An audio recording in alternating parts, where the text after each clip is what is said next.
ശ്രീനാരായണ പരമഗുരവേ നമഃ. സജ്ജനങ്ങളെ, കേരളത്തിലെ അതിപുരാതനമായ ശിവക്ഷേത്രങ്ങളിൽ ഒന്നാണ് വൈക്കം ശ്രീ മഹാദേവ ക്ഷേത്രം. പരശുരാമനാൽ നിർമ്മിതമായ ക്ഷേത്രം എന്ന ഖ്യാതിയും ഈ ക്ഷേത്രത്തിനുണ്ട്.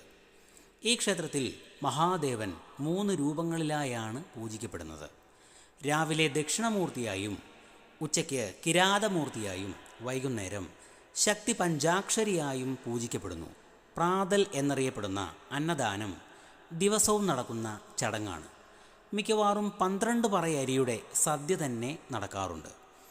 അത്താഴപൂജയ്ക്ക് ശേഷം നടയടയ്ക്കുന്നത് അത്താഴപ്പട്ടിണിക്കാരുണ്ടോ എന്ന് വിളിച്ചു കേട്ടിട്ടാണ് ക്ഷേത്രത്തിൻ്റെ നടയടയ്ക്കുന്നത്. അതുകൊണ്ടാണ് വൈക്കം മഹാദേവനെ അന്നദാന പ്രഭു എന്ന് വിളിക്കുന്നത്.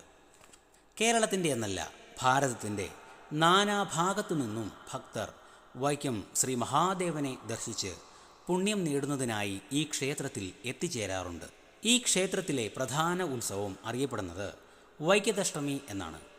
വേമ്പനാട്ട് കായലിൻ്റെ അക്കരയും ഇക്കരയും ഉള്ള ആൾക്കാർ മത്സരിച്ച് കൊണ്ടാടുന്ന വൈക്കത്തഷ്ടമി ഏറെ പ്രസിദ്ധമാണ്. തൻ്റെ പുത്രനായ ഉദയനാപുരത്തപ്പനും വൈക്കത്തപ്പനും തമ്മിലുള്ള വിടവാങ്ങൽ ചടങ്ങാണ് വൈക്കത്തഷ്ടമിക്ക് പരിസമാപ്തി കുറിക്കുന്നത്.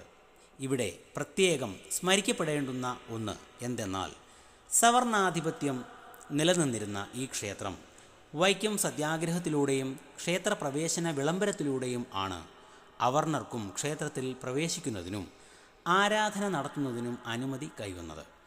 ശ്രീനാരായണ ഗുരുദേവനും വൈക്കം ക്ഷേത്രവുമായുള്ള ബന്ധം വളരെ ശക്തമായതാണ്.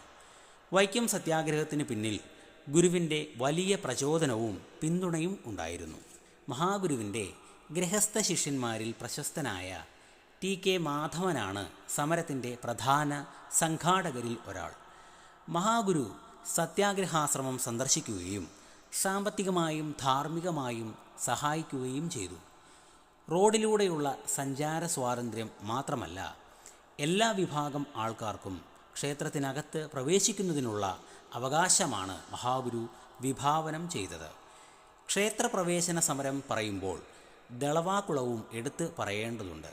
1806 ഈഴവ ചെറുപ്പക്കാർ വൈക്കം ക്ഷേത്രപ്രവേശനത്തിനായി ഒരു സമരം നടത്തുകയുണ്ടായി.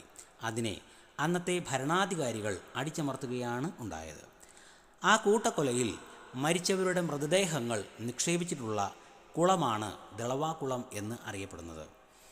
ഇന്ന് നാം ക്ഷേത്രങ്ങളിൽ പോവുകയും പ്രാർത്ഥിക്കുകയും യഥേഷ്ടം സഞ്ചരിക്കുകയും ഒക്കെ ചെയ്യുന്നു. ഒരു പിടി പുണ്യാത്മാക്കളുടെ ശ്രമഫലമായി നേടിത്തന്ന സ്വാതന്ത്ര്യം നാം ഒരു കാലത്തും വിസ്മരിക്കരുത്. ക്ഷേത്ര ദർശനം കഴിഞ്ഞ് പുറത്തു വരുമ്പോൾ, വൈക്കം കായലിൽ നിന്നും ഉള്ള കാറ്റ് നമ്മളെ തഴുകുമ്പോൾ, ചരിത്രമുറങ്ങുന്ന മണ്ണിൽ ചവിട്ടി നിൽക്കുമ്പോൾ നമുക്ക് ഈ ക്ഷേത്ര ദർശനം സാധ്യമാക്കി തീർത്ത പുണ്യാത്മാക്കളെയും സ്മരിച്ചെങ്കിൽ മാത്രമേ ക്ഷേത്ര ദർശനം പൂർത്തിയാവുന്നുള്ളൂ എന്ന് ഓർമ്മപ്പെടുത്തിക്കൊണ്ട് നിർത്തുന്നു. നിങ്ങൾക്ക് നമസ്കാരം. ഗുരുധർമ്മം ജയിക്കട്ടെ.